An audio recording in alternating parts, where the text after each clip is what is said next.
자, 여러분들 이번 시간부터는요, 우리 전산세무일급의 원가회계에 대한 얘기를 좀 드려보죠. 우리 전산세무일급에 출제를 할 때는요, 이론만 나와요. 이론만. 이론 문제가 5문제 나옵니다. 2점이 되고 이제 10점 배점이 됩니다. 아니, 소득세법이 12점이에요. 그런데 그에 비해서 얘는 뭐예요? 10점이 되니까 그좀 비등비등하지 않습니까? 근데 해야 될 양은 3분의 1도 안 됩니다. 그러니까 가성비가 되게 좋겠죠, 그죠? 그래서 이 이론 문제에서 어느 정도 11개 이상을 맞추려면요, 바로 원가 회계가 뭡니까? 어느 정도 5개 중에 4개 혹은 5개가 되지 않으면요, 절대 이론 문제가 잘 넘어가지를 못해요. 그걸 해야 되는 거 아니겠습니까? 그래서 여러분들이 기본적인 여기 안에 뭡니까? 이거는 별도로 안 하고 거기 문제 있을 때 바로 문제를 다 집어였습니다. 또 이렇게 같이 안 보고 바로 해당 챕터 끝나면 바로 문제에서 바로 풀고 그런 형태로 지금 편집을 했다, 이렇게 보시면 돼요. 세무이급과 달라지는 거는, 그죠? 세무이급의 그죠?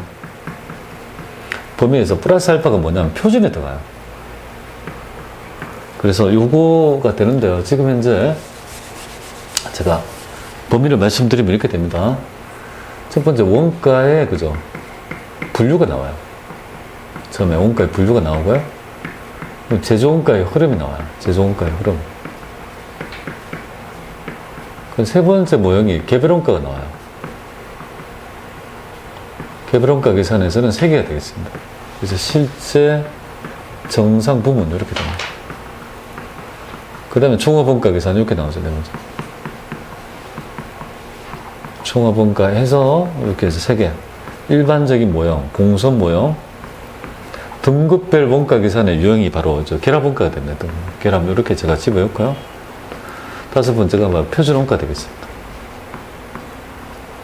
이렇게 5개, 이렇게 범위가 됩니다. 그리고 시험에 나오는 거는요, 3개는 픽스되어 있습니다. 3개가 뭐냐면요, 이렇게 정상, 일반, 표준 이렇게 픽스되어 있다, 이렇게 보면 이 3개는 계속 나와요. 계속 반복해서 나오고요. 2개 합해서 하나 나와요. 2개 합해서 여기 나오던 측이든 하나 나오고요. 근데 나머지는요, 그죠? 여기 나오든지 여기 돌아가면서 하나씩 뭡니까? 그죠? 5문제를 그래 구성한다. 그러니까 별표 친 거 있잖아요. 별표 친 거는 픽스돼 있어요. 이렇게 해서 4문제가 구성하고 있는 거예요. 근데 난이도가 어떻게 되냐면, 얘를 좀 어렵게 내면 얘가 쉽고요, 얘가 좀 어렵게 내면요, 얘가 좀 쉬운 거고, 얘가 좀, 그러니까 이 난이도 해서 한 5문제 중에 3문제는 되게 쉽습니다. 한 문제는 살짝 근황만 풀 수 있는 거고, 한 문제는 되게 좀 어려운 듯한 거예요. 우리의 목적은 최소 4개고요, 5개를 맞춰야 돼요. 충분히 돼요. 여기 있는 문제만 맞출 수만 있다면. 그러니까 여러분이 살짝 세무이급할 때 종합원가 계산까지의 개념이 좀 필요해요. 그 베이스가 되고 응용하는 것까지 나오니까 우리는 아무런 기초가 없다라면 이거 곤란해요. 세무이급을 덤비기 힘들어요. 뭐 직접재료비, 직접노비가 있죠. 기초랄지 기본원가라는 걸 모르고 스타트하면 안 돼요. 그죠? 그 정도는 충분히 안다고 가정해야지 돼요. 그리고 이제 개인적으로는요, 제가 원가를 전공했어요. 관리회계 전공이에요. 그래서 누구보다도 이게 좀 풍성하게 옛날에 그 역사를 알지 이런 걸 할 수가 있는데, 시간 관계상 그건 못하고, 하여튼 뭐 어떻게 보면 공식이라는 개념을 좀 탈피하고 외우지 않고 어떻게 좀 접근할 거냐, 그래서 잘 좀 따라야 되는데, 얘는 특징이 뭐냐면요, 개념을 정확히 이해했죠. 그리고는 손으로 풀어봐야 돼요. 그래서 이번 주에 원가 약한 분들은요, 배울 때 그대로 좀 보시고 주말에 뭡니까? 계속 좀 풀어볼 수 있는 그런 것들을 좀 하시면, 제가 볼 때 장담은 건데 5개 중에 4개를 맞출 수 있습니다. 되게, 그죠? 맞습니다. 그리고 어려운 문제가 챕터별로 다 있을 수 있잖아요. 근데 어려운 것만 하면 안 된다고요. 여기서 대표적으로 어려운 것만 5개를 내보세요. 누가 맞출 수 있냐? 못 맞춰요. 그렇게는 내지 않으니까 사람은 눈이 자꾸 어려운 쪽에 가거든요. 그렇지 않다는 거. 어려운 문제는 5문제 한 문제다 라는 생각으로 4문제를 공략한다는 마음으로 접근하시면 될 것 같아요.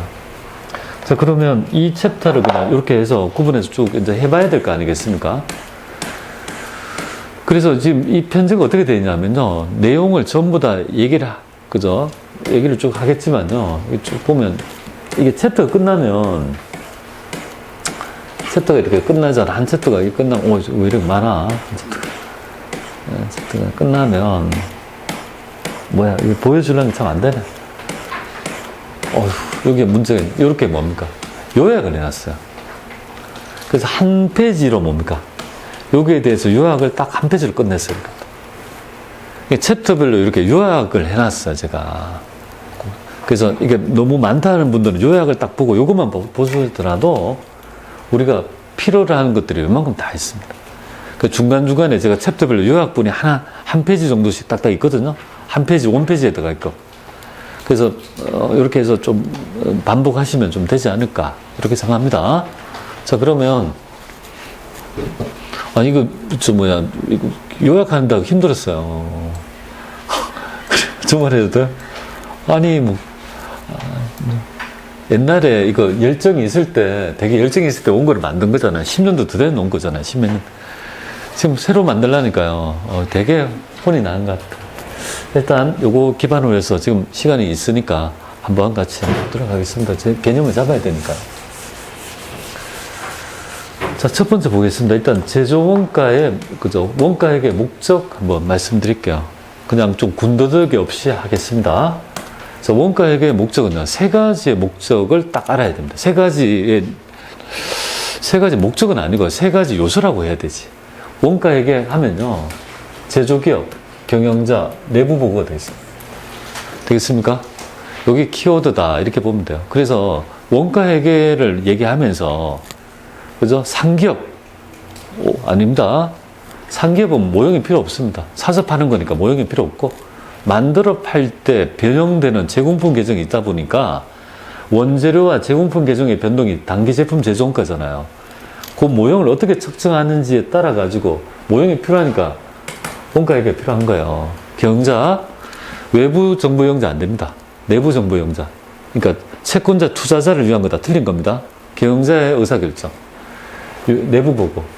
외부 보고 아닙니다. 주로 내부 보고 목적으로 만들어진 파트가 바로 원가 회계다. 이렇게 보시면 됩니다. 근데 우리는 그러면 제조기업의 경영자의 의사결정에 유용한 정보 제공이 목적인데 의사결정이 바로 모형이에요. 이거예요. 어떤 의사결정 할까요? 경영자는 끊임없이 뭡니까? 계획과 통제 연속에 직면하게 됩니다. 그래서 계획이 뭐죠? 예산. 그죠? 어떤 합리적 계획을 할 거냐? 의사결정 모형입니다. 그러니까 단기 의사결정, 장기 의사결정 모형. 이렇게 나와요. 그럼 그걸 기반으로 해서 성과평가이죠. 통제를 해야 될 거 아니겠습니까? 그래서 유명한 경영관리 기법이 뭐죠? 플랜, do, 전사적으로 do 하고 see. PDS 기법이라고 해서 플랜 두시라고 하죠. 계획하고 실행하고 그죠? C, 성과평가를 다시 새로운 계획에 반영하는 이런 그죠? 활동의 연속이 바로 경영자의 의사결정이 가장 중요한 거죠. 그래서 이제 어떤 계획과 통제에 대한 있죠. 이 의사결정을 하는 부분이 바로 관리회계라고 합니다. 관리회계. 근데 이제 이걸 하려면요, 기본적으로 제조기업의 영리의 원천이 제품 아닙니까? 제품?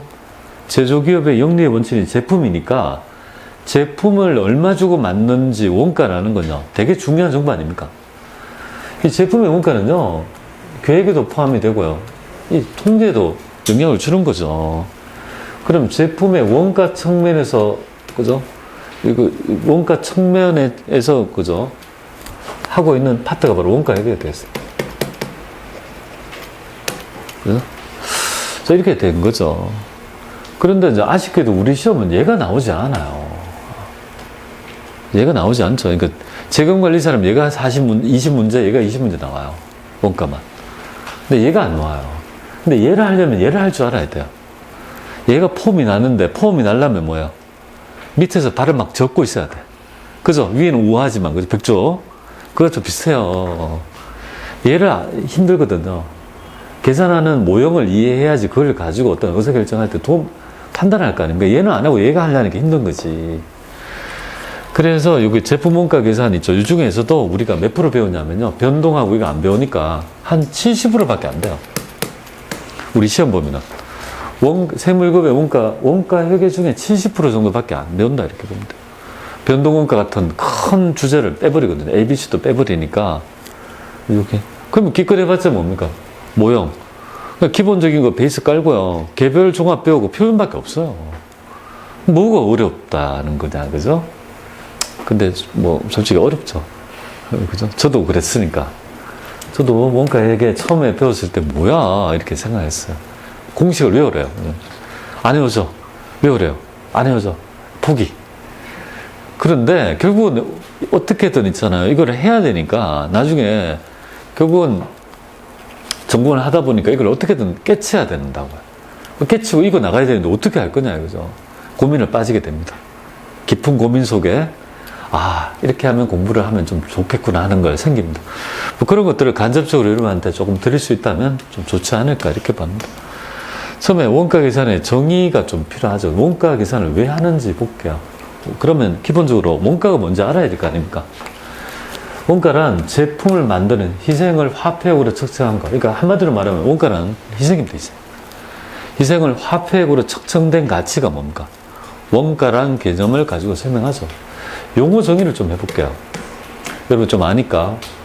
보통 초학자 할 때 이거 안 하는데요. 여러분한테 해봐야 돼요. 원가 대상이 뭐죠? 내가 원가를 희생을 구하려고 하는 객체, 목적물, 목적 대상, 원가 대상 되겠습니까? 원가 집합은 뭐냐면 추적할 수 있다면 바로 원가 대상에 부과하면 됩니다. 그러나 공통비 가치 추적할 수 없다라면 어떻게 해야 됩니까? 추적할 수 없는 원가는 모아서 나중에 합리적인 기준에 따라 배분을 하게 되는데요. 그러니까 원가 집합이라는 말은, 모은다는 말은 추적할 수 없는 키워드가 됩니다. 추적할 수 있다라면 집합을 할 필요가 있나요? 없어요. 그러니까 추적할 수 없는 공통비를 집합을 모아서 어떻게 배분할 거냐? 원가 대상에다가. 그러면 거기에 따른 적절한 동인이 필요하죠. 원가 동인. 코스트 드라이브가 필요하죠. 동인. 동인이 뭐죠? 이 원가를 그저 배분하게 된 유발된 원인에 따라 가지고 배분하면 좋죠. 그때 가장 중요한 기준이 뭘까요? 바로 우리 회계에서 굉장히 중요한 인과관계 기준이 가장 중요한 기준이다. 이렇게 보시면 됩니다. 그래서 나중에 개별원가 계산의 핵심은 바로 배부율 구하는 거죠. 그때 있잖아요. 배부 기준의 가장 대표적인 부분이 바로 인과관계 기준이 되겠습니다. 이 정도만 알면 좋겠습니다. 자, 그 다음에 있죠. 여기서 볼게요. 이 원가 계산에 있죠. 시스템을 좀 알아야 될 것 같습니다. 이걸 좀 알아야 돼요. 그리고 여기서 문제가 이론 문제에서 한 문제 가끔 나올 때가 있습니다. 볼게요. 원가 계산은요, 솔직히 쉬워요. 모형이. 물론 변형된 나중에 있죠. 신이론을 낼지 이런 거 있지만 전통적인 원가 계산은요, 딱 두 개밖에 없어요. 모형은. 모형은 여러분 두 개밖에 없대요. 이거밖에 없어요. 개별하고 종합밖에 없습니다. 자, 한번 볼게요. 일단은 첫 번째, 원가 회계에서의 관심은 세 가지가 됩니다. 도대체 원가의 범위를 어디까지 포함해서 원가 계산할 건지. 하나, 특히 고정비에 대한 얘기죠. 고정비는 투입과 산출이 관계가 없는 거잖아요. 투입해봤자 산출물이 일정하니까 아무런 변동성을 가지지 않죠. 그러니까 문제가 되는 거예요. 그래서 고정비를 원가로 볼 건지에 따른 구분에 따라 뭡니까? 야, 고정비를 전부 다 넣어서 해야 돼. 전부 넣는다 해서 그런 건 아닌데 그래서 전부 넣어서 뭡니까? 계산한다 해서 전부 원가 계산 이렇게 하면 편하죠. 아니야, 고정비는 인과관계 없어. 즉 원가라는 거는 내가 조업을 하지 않으면 회피할 수 있어야 되는 거야. 내가 원가를 제품을 안 만들면 안 들어가야지 원가지. 내가 제품을 만들지도 않는데 발생한다? 그게 뭔 원가야. 그러니까 고정비를 빼고 변동비만이 진정한 의미가 뭡니까? 원가라고 보는 계산이 뭐죠? 바로 변동원가 계산이죠. 그러니까 전부 하면 뭐가 생각나야 돼요? 이렇게 나와야 돼요. 자, 짝꿍을 알아야 돼요. 전부 하면 변동이 나와야 돼요. 전부와 변동원가 계산의 구분 기준은 뭐라고요? 고정제조 간접비를 포함할 거냐 말 거냐에 대한 얘기예요. 우리 아쉽게도 얘가 안 배우잖아요. 변동원가 계산이 되게 어려운데 그걸 안 배우게 되잖아요. 얘가 범위가 아니라고요. 두 번째 관심은 뭐죠? 사전 원가로 할 거냐, 원가를, 그죠? 범위가 넣을 거냐 말 거냐. 측정은 도대체 사전 원가를 할 거냐, 사후 원가를 할 거냐. 아니, 사후 원가로 해야지. 실제를 가지고 해야지. 말이 맞는데. 아니, 그러니까 의사결정이 안 돼. 나중에 다 기다려야 하려니까 너무 늦어. 효용성이 없어. 그럼 어떻게 하지? 야, 처음에 한 번만 간접비만 예상치를 해볼까? 실제치. 생산이 완료된 시점에 하나 정상을 해보는가? 아니야. 모든 것을 1월 1일 날 뭡니까? 사전적으로 정한 있죠. 표준 원가를 가지고 표준을 정해놓고 생산량만 딱 정해지면 뭐야? 일괄해서 원가가 나오고 나중에 사후적으로 발생한 원가를 비교해서 차이를 조정하는 거야. 근데 차이가 하나라면 너무 재미없으니까 가격과 능률이라는 요소를 나눠가지고 뭐야? 도대체 어떤 것에 대해서 차이가 나는 거지? 이렇게 성과평가하는 모형이 뭐야? 바로 표준 원가가 되는 거죠. 이렇게 되고요. 또 하나가 바로 생산 형태에 따른 구분이 되겠습니다. 그래서 어떤 기업은 다품종을 소량으로 생산하는 업종이 있어. 그게 잘 맞는 모형이 뭐지? 개별 원가 계산. 아니야. 어떤 기업은 동종 제품을 대량으로 생산하는 업종이 있어. 그럼 개별을 하려니까 힘들어. 그래서 종합원가 계산이 이렇게 나왔거든요. 그러면 여기서 첫 번째 알아야 될 점이 뭐냐면 요거 볼게요. 오늘의 이거가 2개, 3개, 2개가 되니까 경우의 수는 몇 개라고요? 12개 되겠습니까? 모형의 설계가 12개가 가능하다는 걸 알아야 됩니다. 자, 전부원가 계산, 실제원가, 여기 보통 외부 보고 목적이잖아요. 이렇게 해서 이렇게 해도 되고, 이렇게 해도 되고. 되겠습니까? 전부 다 경우의 수 12개가 가능하다. 시험 문제 이렇게 나와요. 어떻게 나오냐면, 전부 원가, 그죠? 표준 원가 계산에서 종합원가를 적용할 수 없다. 이렇게 나와요. 안 해요. 다 돼요. 지금 어떻게 됩니까? 2 곱하기 3 곱하기 2 하니까 어떻게 돼요? 12개의 원가 계산 시스템이 가능하다는 거다. 그죠?